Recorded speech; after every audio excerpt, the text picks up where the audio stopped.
Good evening, and thank you for joining us. We're going to begin tonight with that big news in what is shaping up to be as a $1 trillion attempt to rescue the American economy, teetering from the effects of the coronavirus. The centerpiece, a $1,000 injection of cash directly into American pockets.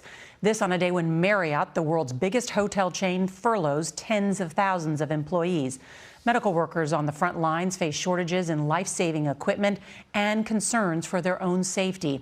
And health departments across the country say Monday was the deadliest day since the outbreak began, with the virus now claiming more than 100 lives rather, in this country.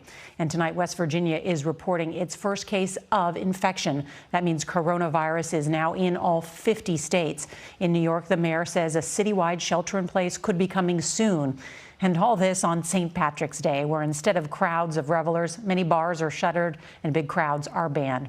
We have a team of correspondents reporting on the pandemic, but we're going to begin tonight with Nancy Cordes on Capitol Hill. And Nancy, could this end up being the biggest bailout in American history? It very well could, Nora. And congressional leaders say that they are hoping to craft it within the week. The centerpiece would be those cash payments or tax rebates of $1,000 or more that would get sent to hard-hit American workers right away. We're going big, and that's the way it'll be. President Trump now pushing for quick relief as restaurants and stores shutter from coast to coast.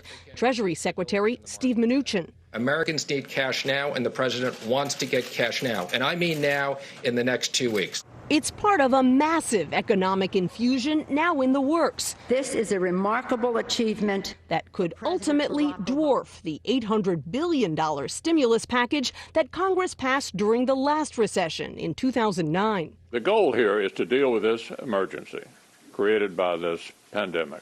We can't have people bankrupt because of a mortgage payment they can't make because they were laid off. In Ohio alone, more than 48,000 people submitted unemployment claims in just the last 2 days, a 9-fold increase from last week. At this burger joint in Washington, D.C., manager Rob Lateris has been forced to slash his workers' hours and his own. We have a lot of employees that have families to support, and I think any dollar in the pocket is going to help them out. Also on the table, loan guarantees and tax deferrals for the hardest hit industries like travel and hospitality. Marriott has already started to furlough tens of thousands of workers and close some hotels. Washington's Reagan National Airport was a ghost town today. So was New York's LaGuardia. This is worse than 9/11. For the airline industry, this is they are almost ground to a halt.